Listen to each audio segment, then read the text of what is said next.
Nós estamos onde a notícia acontece. Notícias Agrícolas, ser Matheus Pereira, diretor da Pátria Agronegócio da Muito bom dia, agronegócio. Terça-feira, 21 de setembro de 2021, 8 horas. Tudo para que você seja o porta-voz de si mesmo. A Steel tem orgulho em estar junto de quem faz a agricultura ir em frente. De quem faz com dedicação, empenho, carinho e que faz crescer todos os dias seu orgulho por viver da terra. De quem faz o amor pelo campo ultrapassar gerações. E de quem faz o seu melhor de sol a sol, de sonho a sonho, para seguir fazendo a sua história. Steel, junto de quem faz o agro.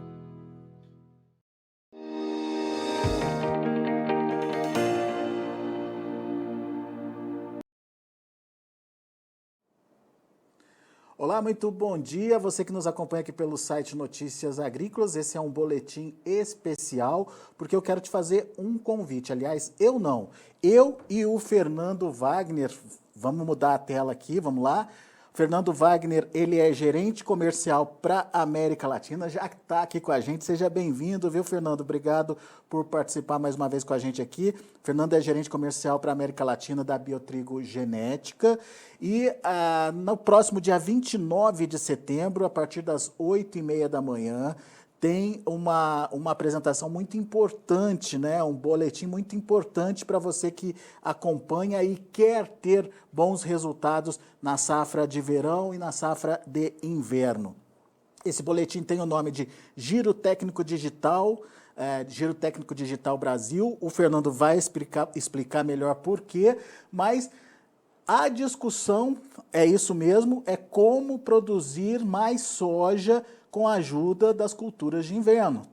E o Fernando está aqui para nos ajudar a entender a dinâmica dessa apresentação que vai acontecer no dia 29 de setembro. Seja bem-vindo, meu caro. Obrigado por estar aqui com a gente mais uma vez e nos ajude a entender, portanto, a dinâmica da proposta nova de vocês aí da Biotrigo. Por que falar de soja? Por que falar de sistema de produção? Fernando, seja bem-vindo, meu amigo. Alexander, que prazer estar contigo, grande comunicador do agro. Tenho certeza que com a tua condução a gente vai conseguir explicar um pouco do que vai ser esse nosso giro técnico digital. A Biotrigo que segue firme com os seus eventos, valorizando muito, aliás, esse público que está cativo aos nossos eventos digitais. Tenho certeza que está todo mundo com vontade de voltar para o presencial. A gente está aqui quebrando a cabeça para saber como é que eu atendo esse digital, querendo voltar para o presencial também. Eu acho que o fato é que nós vamos acabar mesclando isso, mas esse evento ainda muito em respeito às questões sanitárias e principalmente a você que acompanha os nossos eventos, que está distante aqui, talvez do Rio Grande do Sul e do Paraná, onde a gente normalmente faz eventos presenciais nesse período.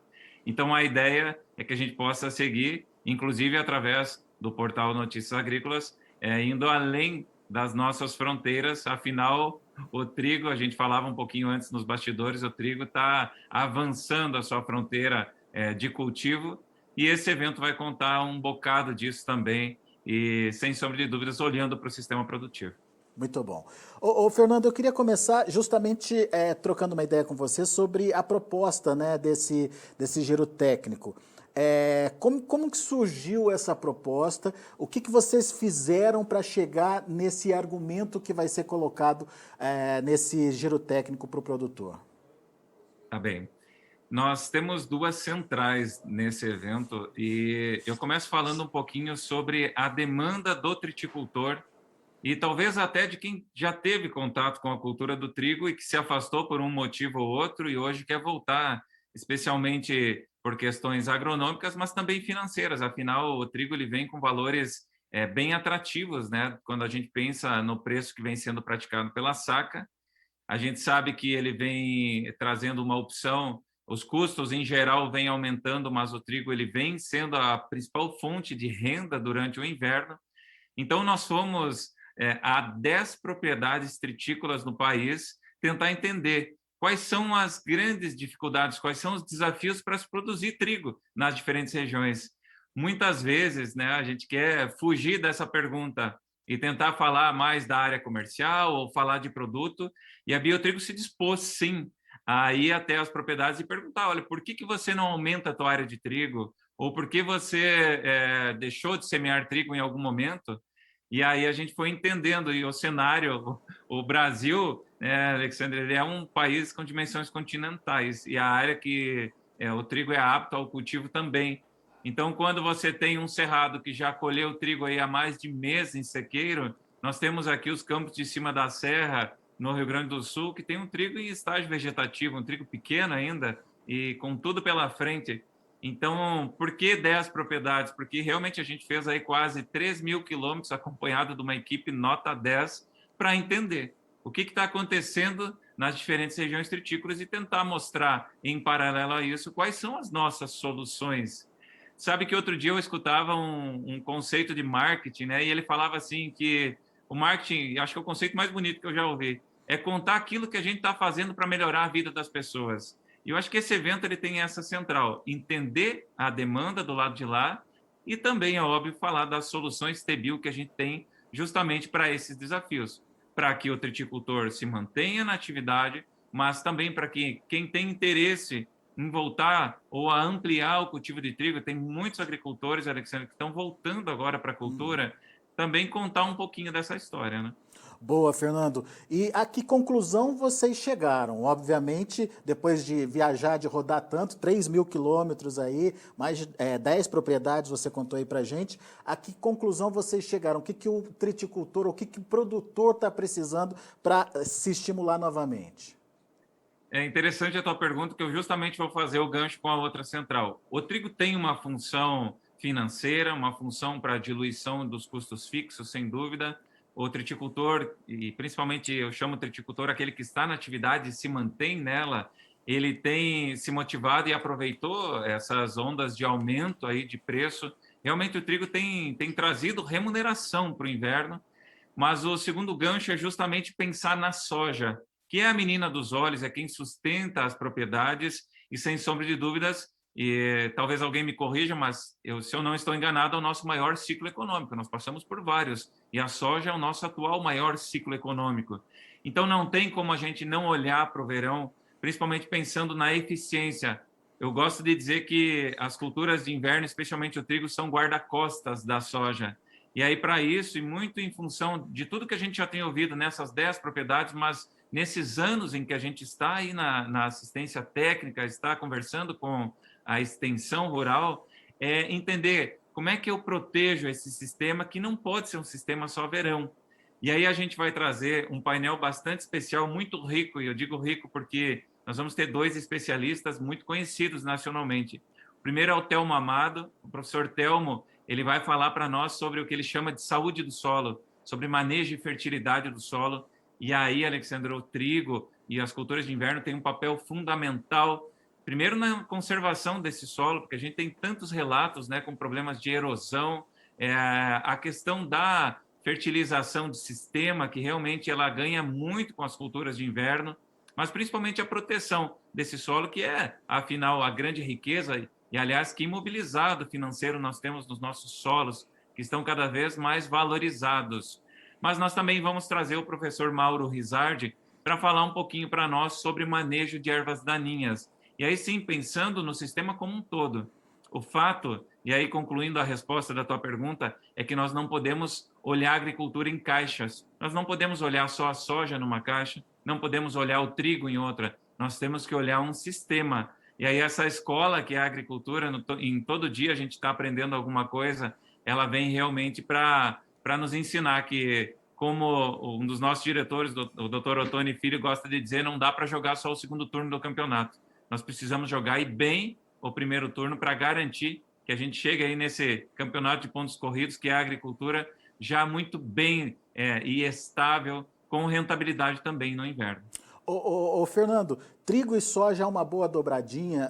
O que acontece quando esse sistema tá unido aí, está entrelaçado? Eu te diria assim, é uma boa dobradinha, mas nós temos várias outras boas dobradinhas. O que nós não podemos ficar, Alexandre, é só em uma dobradinha. Bem, a soja, ela está consolidada e ela vai tomar a maior área. Eu posso ter milho no inverno, onde a gente faz milho de segunda safra? Também posso. O que os especialistas dizem, a gente também defende, é que eu não posso só ter milho e soja sempre. Também não posso só ter trigo e soja. O que a gente precisa é variar isso. Nós precisamos construir um sistema onde a gente possa rotacionar e aí efetivamente fazer o que a gente chama de rotação de culturas, porque senão a gente fica olhando, e é óbvio que é importante a questão de precificação. Milho está com preço alto, mas eu também preciso sustentar esse milho soja colocando uma outra cultura aí no meio. E um pouco sobre isso o professor Telmo vai estar falando para nós, e também o professor Mauro Rizardi, que permanecer somente nesse binômio aí, milho, soja, ou talvez somente em uma outra cultura de inverno e soja, isso pode trazer alguns problemas para a soja ao longo do tempo. Então, milho, soja é uma boa, trigo, soja também. O que a gente precisa é variar para sustentar realmente esse nosso sistema. Muito bem. Agora, o Fernando, me chamou a atenção uma frase que você colocou no início da sua explanação, que é vamos entender aquele produtor que plantava e não planta mais. Como é que se convence esse produtor a voltar? O que tem de diferente na cultura do trigo hoje em relação àquele tempo que ele ficou chateado e não quis mais plantar? Alexandre, você sempre tem perguntas muito inteligentes, né? Por isso que eu gosto de conversar contigo. Eu tenho um exemplo de um agricultor aqui de Passo Fundo, que é amigo e é engenheiro agrônomo. Eles há 10 anos não faziam trigo, e o ano passado eles voltaram a fazer porque saíram de um verão de uma soja assim, muito prejudicada pela estiagem, e aí se deram conta de que, o meu sistema, e eu vou falar de administração mesmo da propriedade, ele estava com alguns problemas. E é óbvio que quando a soja está aos preços que está, e a gente torce que se mantenham, é mais fácil e isso esconde um pouco as ineficiências administrativas. Agora, em alguns momentos em que eu tenho problemas, especialmente climáticos, que não garantem a produção lá no verão, bem o inverno ele se torna importante. Então, respondendo a tua pergunta, eu diria para você, agricultor que está distante do trigo, talvez venham algumas novidades por aí. Era muito comum perder trigo quando estava tudo pronto para colher, e aí vinham aqueles 4, 5 dias de chuva, e a gente avançou muito geneticamente nesse sentido, trazendo um maior nível de resistência às chuvas em pré-colheitas que dizimavam safras, especialmente nas regiões mais frias do Brasil.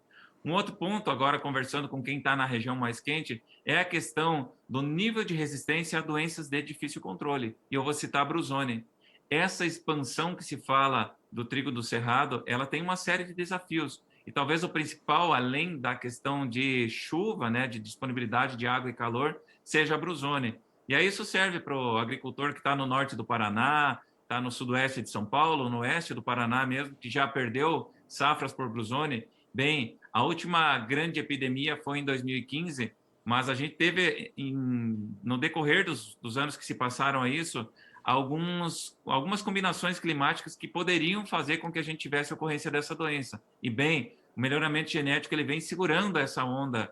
Não existe imunidade para doenças de difícil controle, mas se a gente fizer um bom manejo, eu tenho certeza que o agricultor que não estava conectado com o trigo já tem muito mais segurança do que ele tinha aí alguns anos atrás. E isso vale também, Alexander, para os agricultores da região fria do mapa brasileiro, que vão enfrentar condições climáticas favoráveis à giberela. Estão enfrentando e vão enfrentar na próxima semana, onde a gente tem uma previsão do tempo com mais chuva. E, ter um manejo combinado a esta atual genética está levando muito mais segurança do que a gente tinha alguns anos atrás. E, é claro, a gente não pode deixar de falar de uma combinação entre qualidade industrial. O moinho brasileiro quer comprar trigo nacional porque se evoluiu muito. Outro dia eu ouvi um moinho me dizer que a gente está corrigindo algumas cargas de trigo argentino com a safra brasileira. Fiquei muito feliz em ouvir isso. Isso pode não ser generalizado, porque o trigo argentino também tem uma boa qualidade, mas, de fato, o trigo nacional atingiu níveis que há 10 anos atrás eram inesperados. E aí, aquilo que paga a conta. Para você, agricultor que está distante do trigo, volte, porque os níveis de produtividade subiram muito. Era essa a pergunta que eu ia te fazer. A genética trabalhou resistência, trabalhou qualidade do trigo, mas com produtividade, Fernando? Nós precisamos e assumimos esse papel de mediar os diversos interesses. Primeiro, ter um interesse como consumidor, o meu, da minha família, de todos que nos assistem. A gente é exigente, olha, o consumidor brasileiro tem um nível de exigência no consumo aí lá do produto acabado muito alto, chama atenção.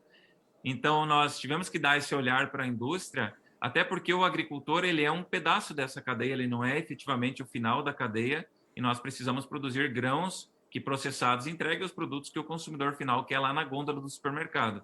Trazer essa combinação com alta produtividade foi um desafio muito grande, a Biotrigo abraçou esse desafio, e aí eu te digo que hoje as cultivares mais semeadas no país, e a escolha do agricultor, na maioria das vezes, está pela produtividade, mas aí o melhoramento genético assumiu esse papel de entregar essa facilidade para ele e para os moinhos, de ter alta produtividade, mas também ter uma qualidade industrial e, óbvio, sem sombra de dúvidas, um nível de resistência às principais doenças mais alto do que a gente tinha nos últimos anos. Ô, Fernando, me corrija se eu estiver errado, mas o que eu estou percebendo é que o trigo ele está deixando de ser nicho ou ser um plantio exclusivo do sul do Brasil, de regiões frias, e a gente tem visto resultados muito bons e importantes e empolgantes, inclusive, no próprio Cerrado brasileiro, né? Eu concordo contigo, o trigo, por uma série de motivos, vai deixando de ser nicho. Primeiro é porque ele está mais competitivo, que é um pouco do que tu trouxe na última pergunta, né? Mais competitivo porque está trazendo mais renda e está mais tranquilo de se conduzir trigo. Não estou dizendo que a gente tem que relaxar no manejo, mas realmente a gente tinha aí talvez há 10 anos atrás, os desafios eram muito maiores, estavam muito mais nas mãos do agricultor que sabe conduzir trigo. Agora o melhoramento genético ele deu esse passo e trouxe essa cultura para um lugar que era merecido, até pela importância que ela tem em termos de segurança alimentar. Então, o trigo ele começa a se expandir e a gente fala muito de cerrado, mas ele está se expandindo em regiões que são tradicionalmente tritícolas. Eu vou te citar 2 exemplos. O Rio Grande do Sul tem uma nova fronteira agrícola que é o sul da metade do estado. Inclusive, a gente fez um evento só para a metade sul do Rio Grande do Sul. A soja já está se consolidando e os agricultores estão tendo a oportunidade de ter renda, não só com o gado, que é a característica daquela região, mas também com grandes culturas. E o trigo vem entrando com muita força. A gente já tem alguns núcleos no sul do estado, Alexandre, plantando 100 mil hectares de trigo, num Rio Grande do Sul que tem quase 6 milhões de hectares de soja. E nessa safra, que bom, né? Mas está semeando aí pouco mais de 1 milhão de hectares. Te cito Santa Catarina que está chegando aí já mais próximo a 90 mil hectares de trigo, estava sempre ali nos 50, 60 e não saía disso, e os motivos são distintos. É um estado que precisa muito de milho e a gente sabe a dificuldade que as indústrias de ração estão tendo em originar essa cultura, esse grão, e aí o trigo está entrando com grande competitividade nessa questão de ração. E aí eu quero deixar aí uma preocupação que é nossa, nós não podemos ter cultivares de trigo só focados em ração. Nós tivemos uma boa surpresa conversando com as indústrias de ração, que os melhores trigos para pão cumprem muito bem a exigência para ração. Então, nós precisamos de ter trigos polivalentes que atendam vários mercados para quando esses mercados estiverem disponíveis. E aí, sem dúvida, o Cerrado, né? A gente vem ouvindo várias notícias de altas produtividades. O Cerrado, em bons anos, em anos perfeitos, tem condições aí de chegar a altas produtividades. No irrigado nem se fala.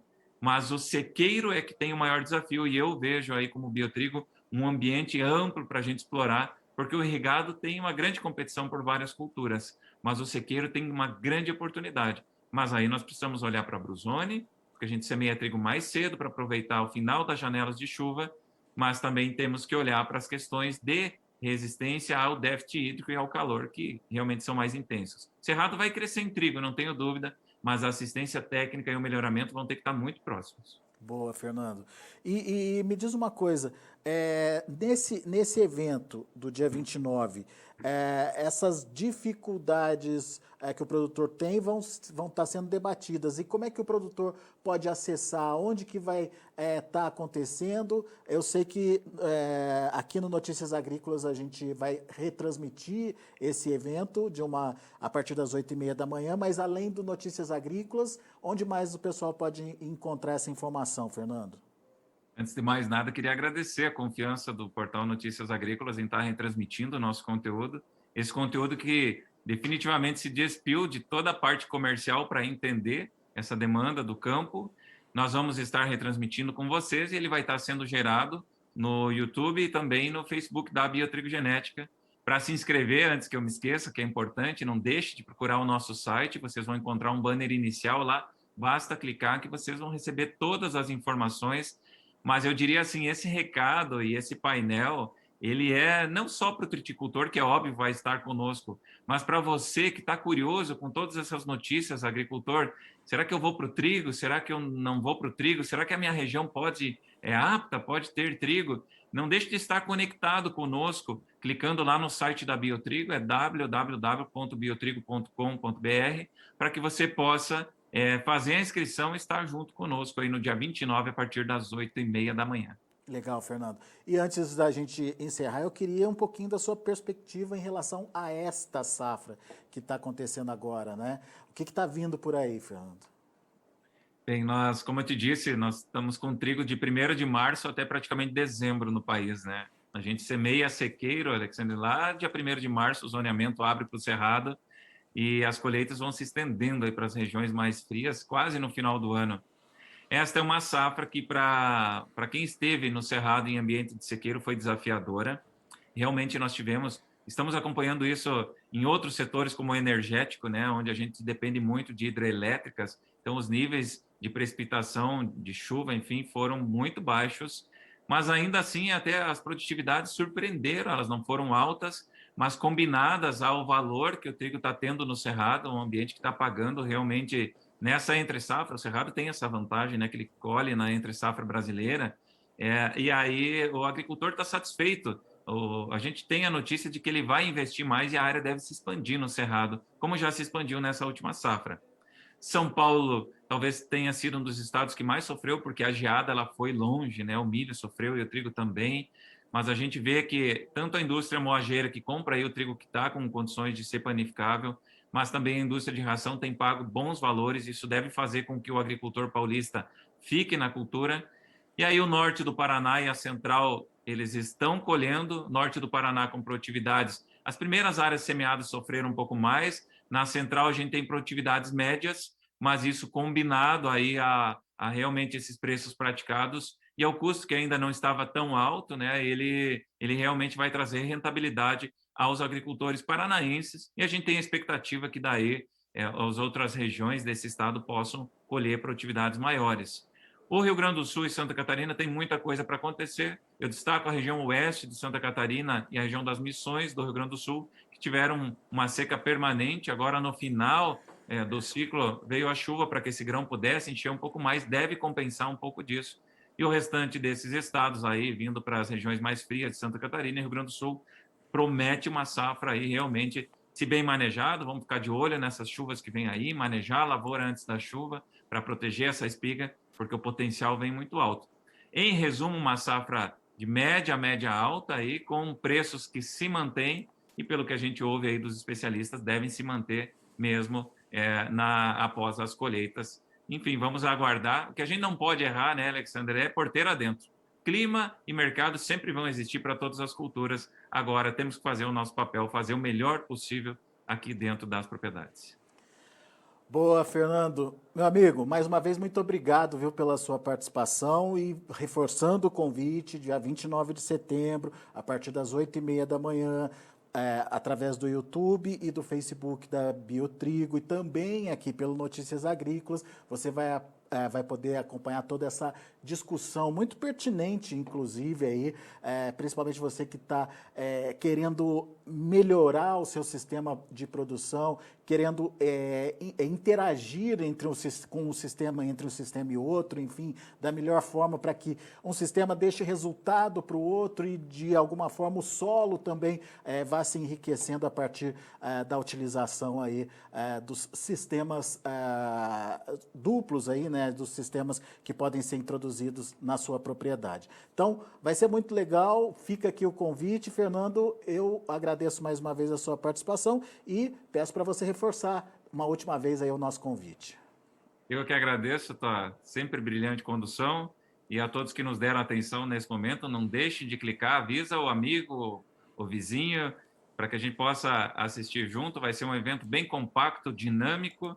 E entre no site da Biotrigo, biotrigo.com.br, faça a sua inscrição e vamos ver como é que a gente pode fazer para colher mais soja, protegendo essa cultura e também o nosso solo. E por que não, né? Ganhar dinheiro no inverno também é bom, né, Alexandre? Então, um abraço a todos e a gente deixa o nosso convite. Se junte à Biotrigo e a todos os nossos parceiros no dia 29, a partir das 8h30 da manhã.